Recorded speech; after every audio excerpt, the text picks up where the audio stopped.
This video is going to be about putting in motor mounts in my 2005 Safari all-wheel drive.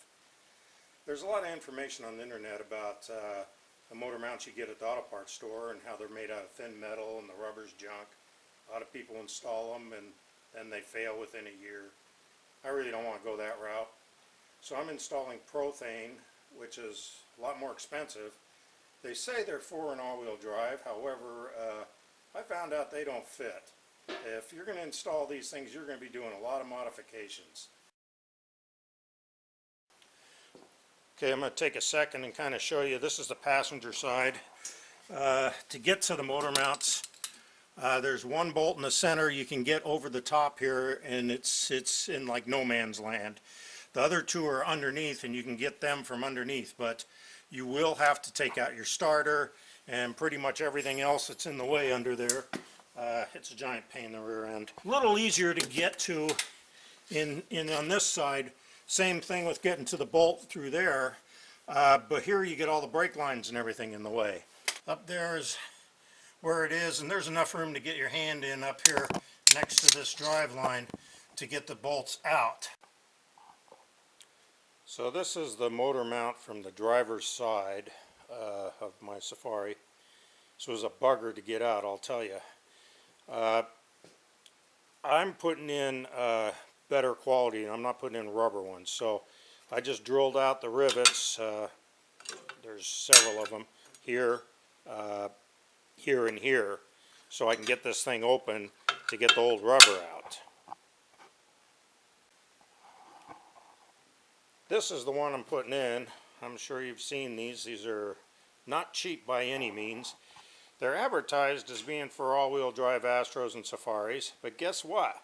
There ain't no frickin' way. This thing is not even close.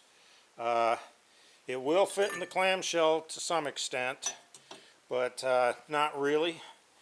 And I had issues with when the engine comes down to sit in this thing for the pin to go through. It sits on this point right here.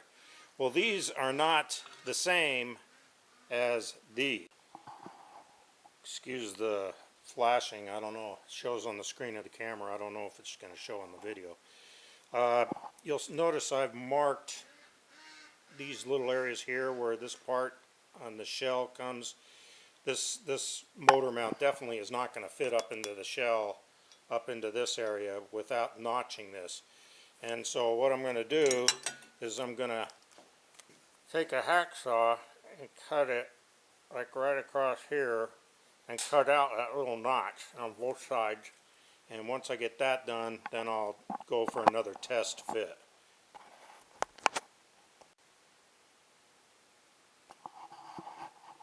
So it's been about an hour of whittling and trimming and doing other things. I did sand just a little tiny bit off the bottom.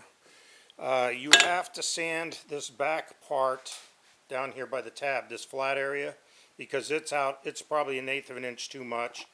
Had to cut a notch all the way across and cut out a little piece there, and on this side I did a similar thing right here. The measurements for these plates are roughly 4 3/4. I think they're 4 3/4 by 4 3/4 by about 4 1/2. They cannot really be any longer. This will hit up on the upper part of the frame, and you don't want this part hanging down where it gets, any wires or anything are rubbing on it. So that's about the perfect size. When you go and mark it to drill your holes, line this part up with the top of the plate, because you can't go any higher than that part there. There you can see what I grounded down. Took about 1/8 of an inch off of it. And this is how I, once I whittle on this, the red part there, which might be black on yours, but once I whittle on that to try to get it fit in the clamshells, this is how I determined it did fit, because I wanted to fit tight. I squeezed it in this vise and put the nuts and bolts. So I just put that one in as a test fit. I don't have the plates under it. But if you look, you can see that tab is still keeping it from lining up. So I'm actually going to have to grind those tabs back just a hair more on both sides. But I wanted you to see what you need to do. You test these guys before you think you're ready to bolt this sucker in, because sure as hell it ain't gonna line up. Once I got it to where I know I can slide the bolt all the way through it with it just floating like that, then I'm ready to try to drop the two plates underneath it and see if I can get it bolted down.